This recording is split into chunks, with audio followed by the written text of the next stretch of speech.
Cauces del Egeo, parte 2, del libro inédito Danzar en Círculo, de Osvaldo Burgos. ¿Quién les habla?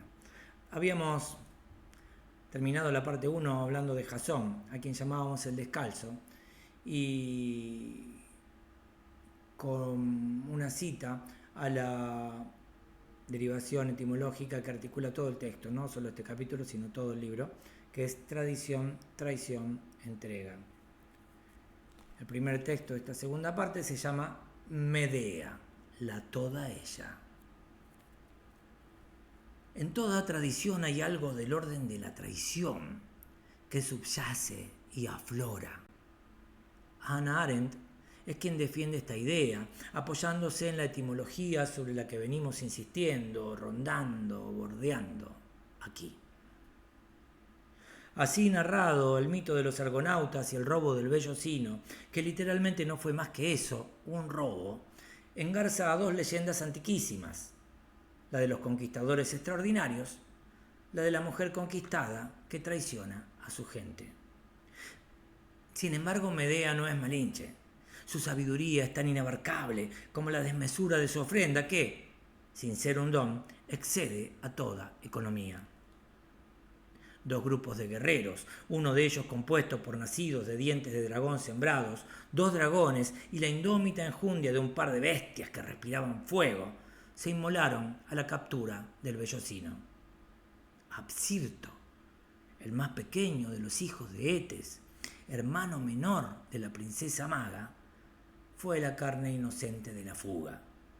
Sujetándolo por la espalda, ella le cortó el cuello, trozó su cuerpo y sin un dejo de duda ordenó arrojar los fragmentos al mar para detener a las naves de su padre que los perseguían. En la primera escala del regreso, Jasón y Medea tuvieron su improvisado abrazo de bodas, a la forma Gandharva, en una cueva, cuando él, habiendo visto así de lo que ella era capaz, empezaba a pensar en devolverla. Lo que llega del sol es el fuego.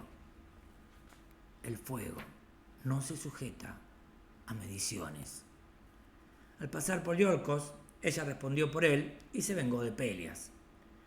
El tío rey usurpador acabó descuartizado y hervido por sus amantísimas hijas que intentaron devolverlo al joven que había sido. El descalzo y la maga mudaron sus devociones a Corinto. Pasaron 10 años más. 2 hijos. Jasón decidió repudiar a Medea para casarse con la hija de Creonte. Y quiso convencerla de que eso era lo mejor también para ella.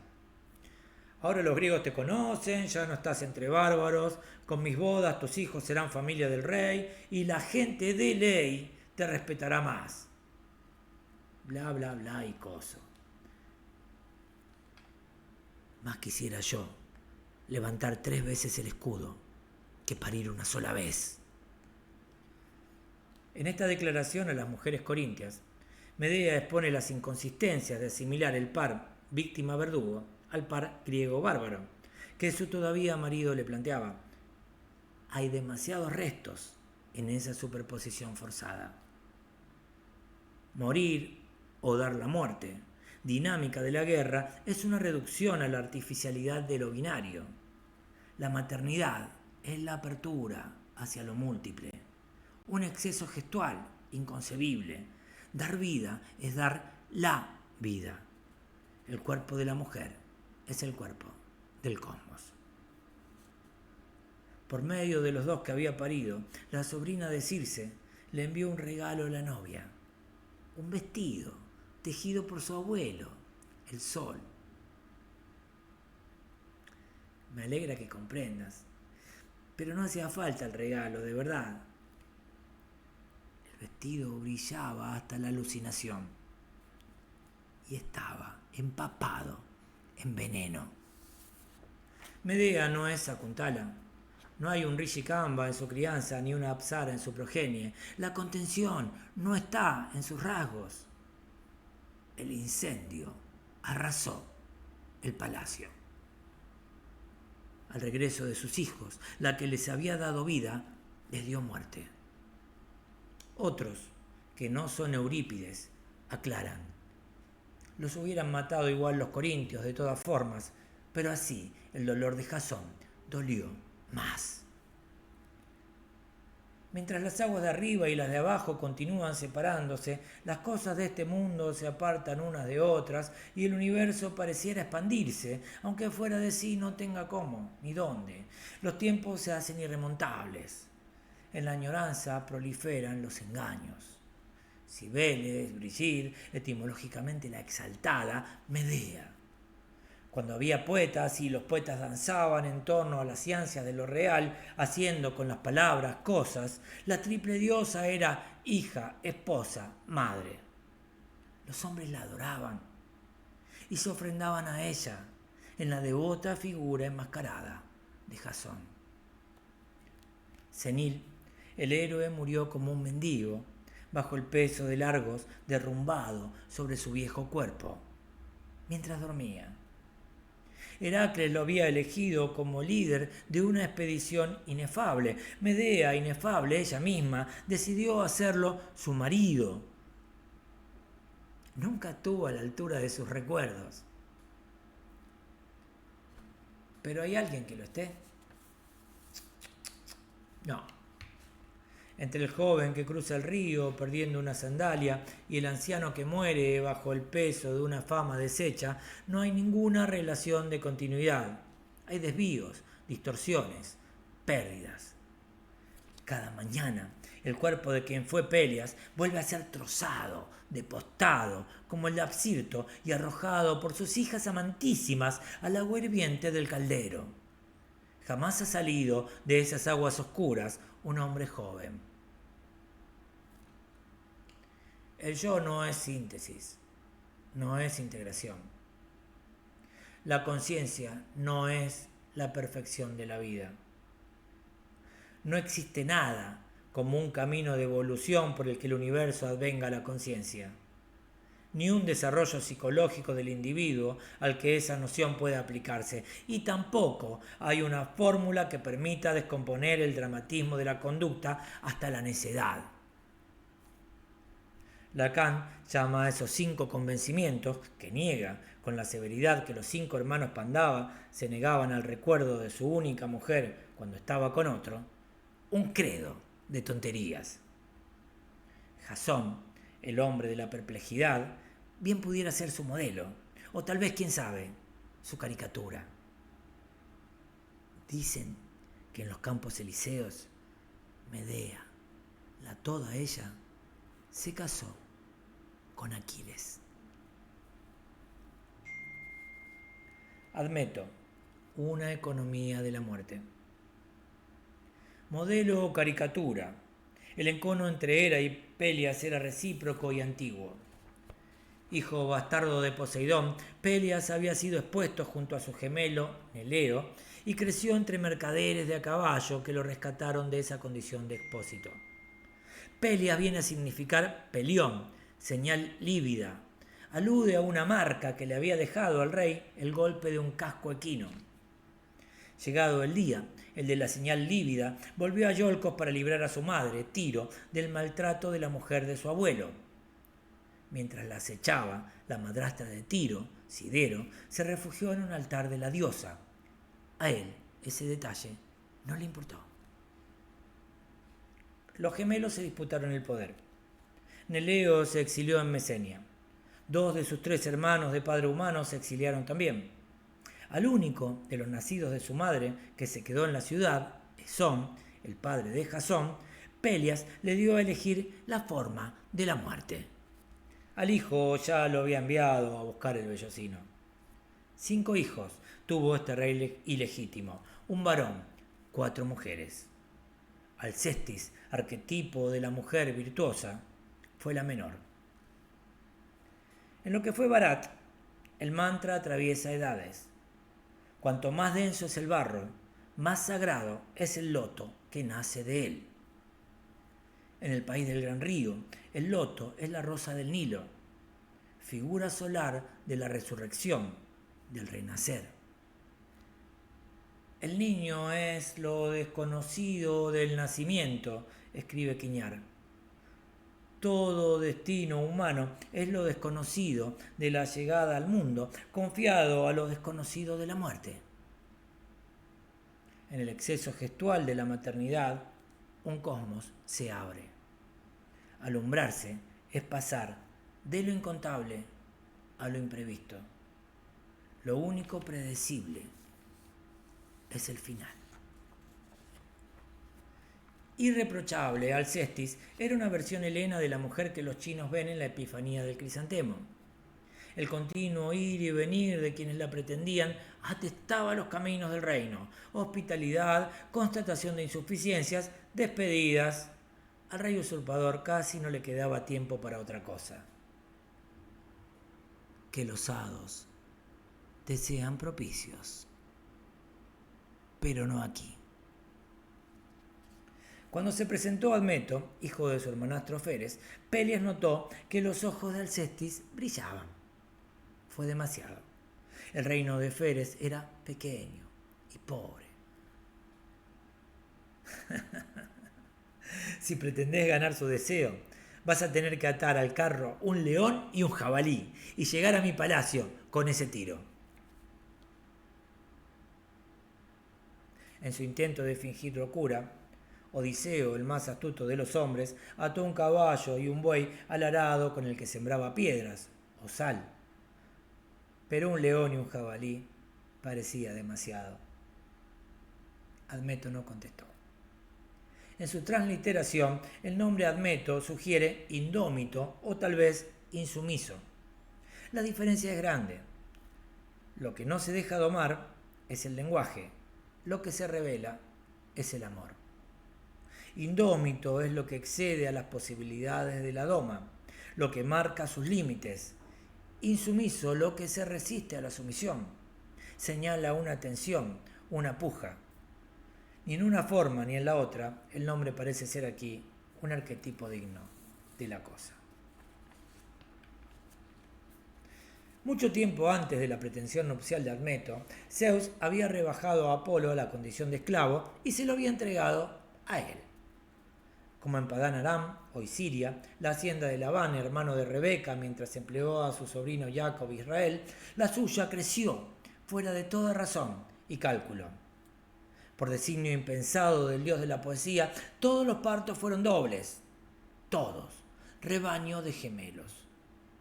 Apolo llegó a la libertad agradecido. Según algunos, enamorado. Puedo darte lo que quieras. Él nunca había pedido nada, pero no lo pensó. ¿Cómo se le ocurre a Pelias que alguien puede uncir juntos a un león y a un jabalí? Los dioses todavía no habían muerto.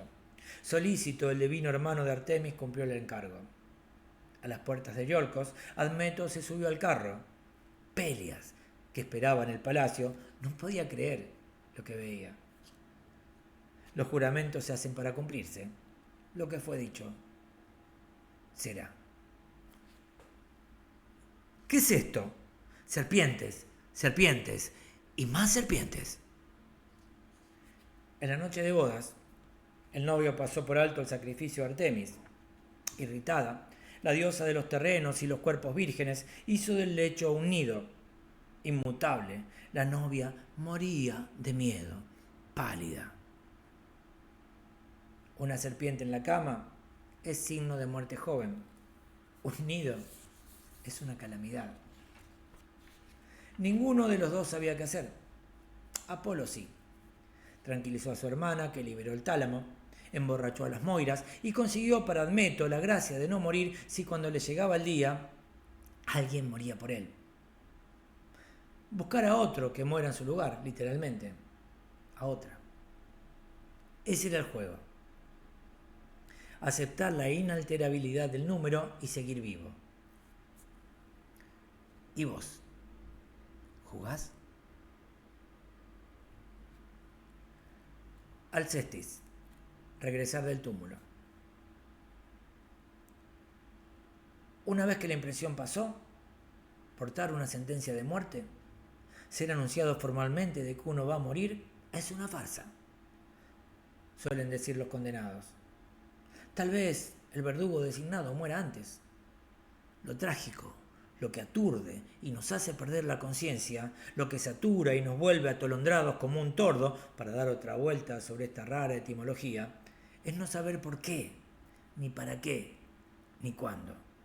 No saber si uno va a vivir, si va a sobrevivir al día. Esa es la tragedia. Una mañana, Atropos, la moira rígida e inflexible, se dispuso a cortar el hilo que Cloto, la hilandera, había tejido para Admeto. Láquesis lo había medido. Confiado, él corrió sin aprensiones hasta la casa de sus padres. ¿Qué estás pidiendo? La vida para mí. La muerte para algunos de ustedes que ya vivieron demasiado. No y no. Si vos apreciás la vida, nosotros también. Ni Feres ni Periclímene, la madre, se dieron a sus súplicas. Admeto tomó esa negativa como una afrenta.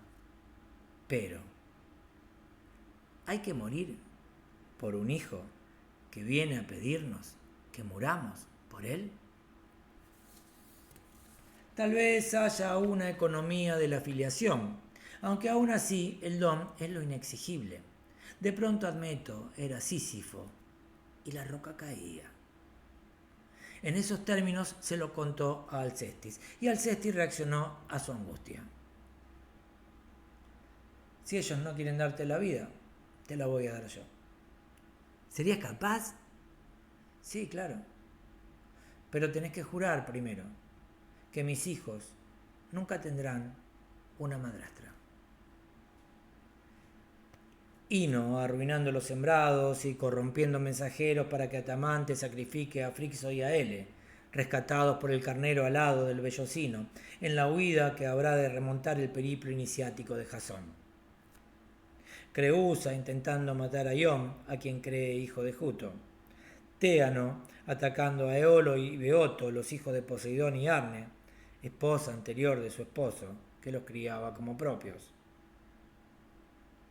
En las tierras del Egeo, las madres de crianza no portan una buena reputación. El hombre juró. Su mujer fue amortajada. Mientras ella llegaba al Hades, Heracles llegó al palacio. Admeto le brindó hospitalidad aún en tiempos de duelo. Cuando el hijo de Almena supo lo que pasaba, no dudó.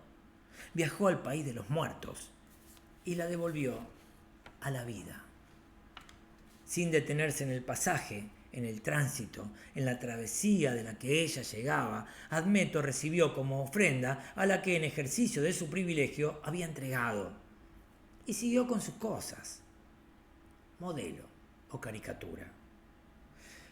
Pero, ¿cómo volver a vivir con quien aceptó que muriéramos por él, por ella? ¿Y cómo seguir viviendo con quien nos ofrendó literalmente la vida? El hombre despliega los velos, dando a luz el cuerpo que fue suyo, que ha conquistado alguna vez como una fortaleza, y apenas lo reconoce. El pensamiento es una derivación del diálogo erótico, observa Calazo cuando se detiene en esta historia. No hay humanidad fuera de nuestra lengua. Si todo lo que se ama es un nombre, no hay amor más allá ni más acá del lenguaje. La rebeldía es el reflejo tardío de lo indómito que no fue. Por eso, quien amó demasiado, calla. Un dios, Apolo, le arranca concesiones a la muerte. Una mujer, Alcestis, acepta morir. Un héroe, Heracles, la regresa a la vida alterando el número y el juego. 3 veces así salvado, Admeto, el hombre autorreferencial del pensamiento calculante, hace uso de su prerrogativa y sigue vivo. La suma de los días no es una conversación para él, es un monólogo. Héctor, el otro. Y sin embargo, en la piedra espejo de lo heroico hay un monólogo de 2. De pie, junto al hombre que ha matado, Héctor empezó a sentir una rara confusión de alivio y orgullo. no duró. Cuando maquinalmente arrancó el casco inmortal de la cabeza yerta, descubrió el rostro de Patroclo.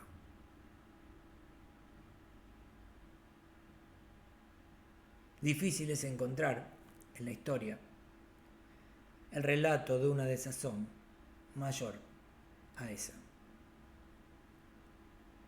El casco de Aquiles fue el último velo de la verdad para Héctor, y de su desamparada desnudez, la verdad, como la danzarina Salomé, a la que acude el más enamorado de Sócrates de los antisocráticos, augura una condena. Al menos Midas gozó en la anticipación a la vista del oro que no iba a poder comer ni tomar. Al menos Sísifo, según se ocupa de hacer notar Albert Camus, goza en la memoria cada vez que apoya la roca e inicia el descenso. Encadenado por Zeus, Prometeo sabe lo que ha hecho.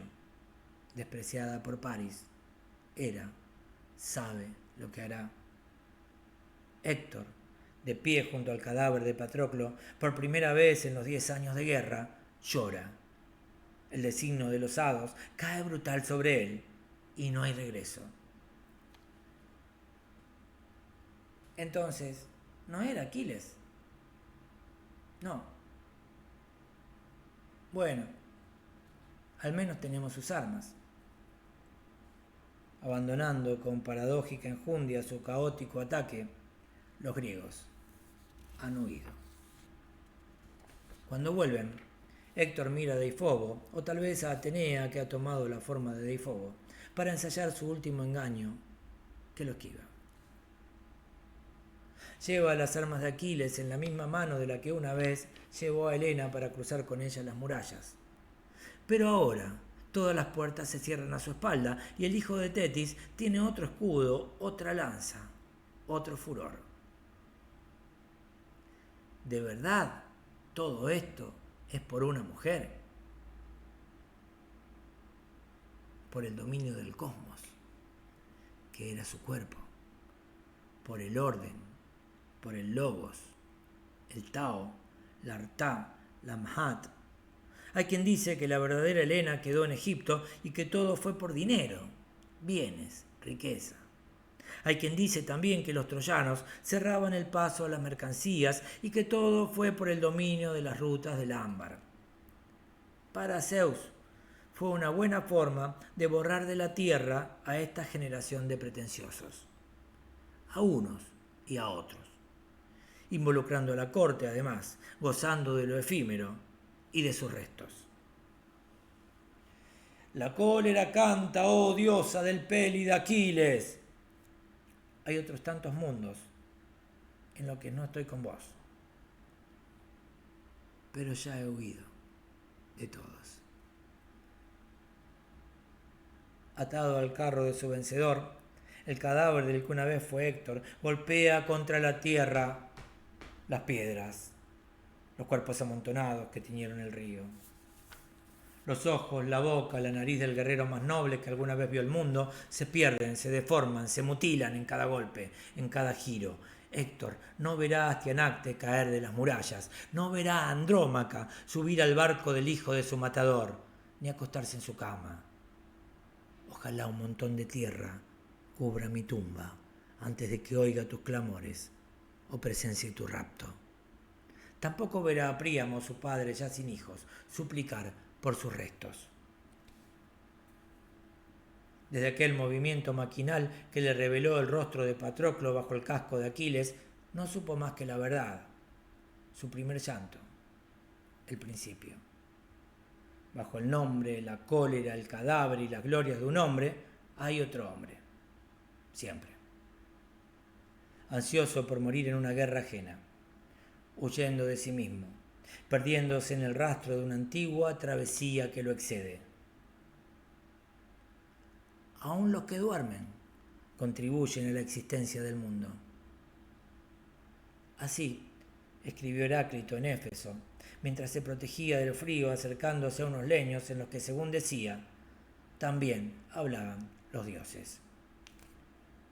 Dios es un verbo. La guerra, anota con su tenaz delicadeza Ana Arzumanian, también. Y así terminó Cauces del Egeo. A una primera lectura, asumiendo los errores, las inconsistencias de la pronunciación o de la entonación. Si nos caemos, nos levantamos, nos sacudimos el polvo y seguimos. Sin edición, sin posturitas, sin filtros, tampoco en esta parte, recuperando lo genuino de la comunicación, el cara a cara. Yo estoy acá, en @Navasis123, Navasis, Radio Cultural en Vivo, como dice el cartel atrás mío. Vos, cuando quieras y puedas, me ves. Entonces ahí nos encontramos y cualquier cosa puede pasar. Salud, amor y buenos sueños. Siempre.